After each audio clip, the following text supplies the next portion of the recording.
ये प्रोग्राम आमीन मीडिया की तरफ से पेशे खिदमत है और अहमदाबाद से नश्र किया जा रहा है।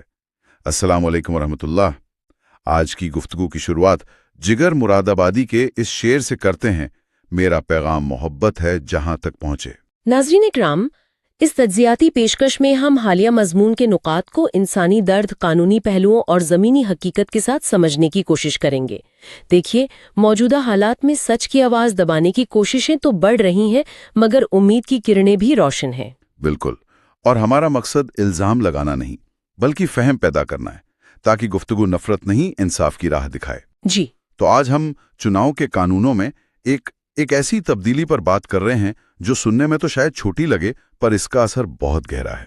सही कहा। हमारी ये जो बातचीत है, ये वकील और सामाजिक कार्यकर्ता शमशाद पठान के नोट्स और एक अखबारी रिपोर्ट पर आधारित है। मिलने जाता है और उसे अचानक पता चलता है कि उसका नाम लिस्ट में है ही नहीं। और ये हुआ है, बहुत लोगों के साथ हुआ है। किसी ने बस एक फॉर्म भरकर नाम कटवा दिया, यही हो रहा था ना? हाँ, और ये कोई एक दो मामले नहीं थे, ये बड़े पैमाने पर हो रहा था।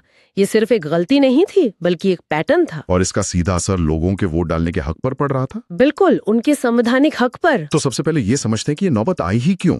ये फॉर्म 7 का मामला आखिर है क्या? असल में फॉर्म 7 वो कह सकते हैं कि एक सरकारी फॉर्म होता है। अच्छा, जिसे भरकर कोई भी नागरिक किसी दूसरे का नाम वोटर लिस्ट से हटाने की दरख्वास्त दे सकता है। किसी का भी नाम? हाँ, अगर उसे लगता है कि वो वोटर उस जगह का नहीं है या उसकी मौत हो चुकी है।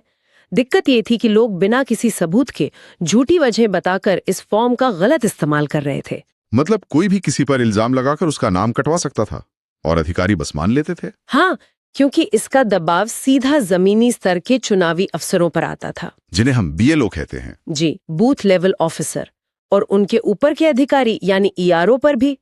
कई बार तो बिना ठीक से जांच पड़ताल किए ही नाम काट दिए जाते थे। ये कोई मामूली प्रशासनिक गड़बड़ी नहीं है। बिल्कुल नहीं, ये तो लोकतंत्र की बुनियाद पर सीधा हमला था। तो फिर इस बहुत बड़ी खामी को ठीक कैसे किया गया? नया कानून क्या कहता है? और यहीं पर बात दिलचस्प हो जाती है।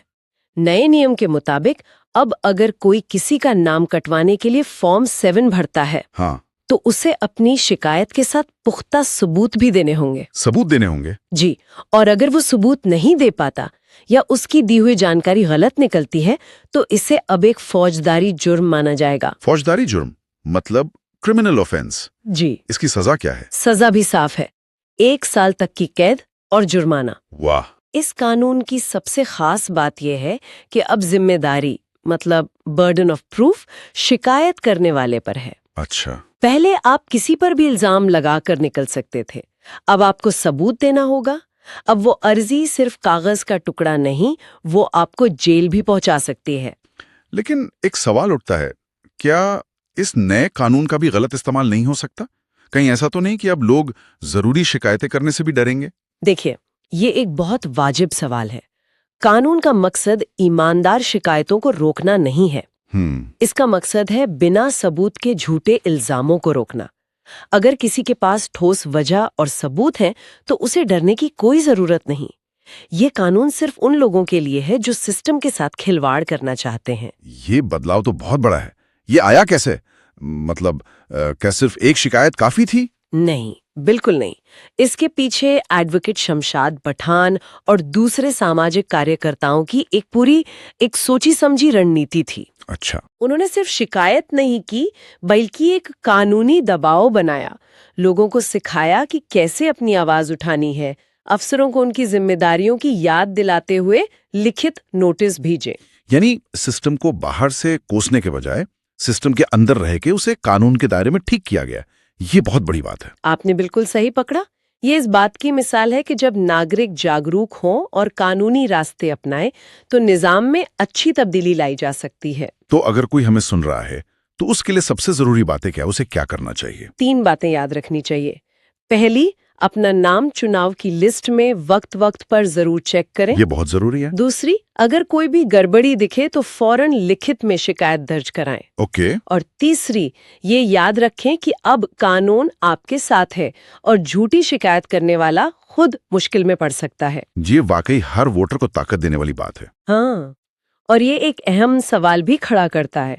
अपनी जात से आगे बढ़कर एक समाज के तौर पर हमारी क्या जिम्मेदारी है कि हम सबके खास तौर पर कमजोर तबकों के वोट के हक की हिफाजत करें। जैसा कि हमारे ज़राए में कहा गया है, लोकतंत्र सिर्फ वोट डालने से नहीं, जागरूकता से जिंदा रहता है। May Allah's mercy envelop you and yours in endless peace. खुदा हाफिज। डिस्क्लेमर, ये प्रोग्राम आमिन मीडिया की जानिब से एक तज्जियाती पेशकश है जो अहमदाबाद से शाये की गई है। इसके मुदीर उस्मान कुरैशी हैं। ये स्क्रिप्ट खालिस्तन तज्जियाती मकासद के लिए तहरीर की गई है। इसका किसी किस्म का कोई सियासी मकसद नहीं है और ना ही इसका इरादा किसी फर्द, गुरोह या इदारे की तौहीन या बदनामी करना है। इसमें पेश किए गए ख्यालात अपने असल मुकर्रीन के हैं।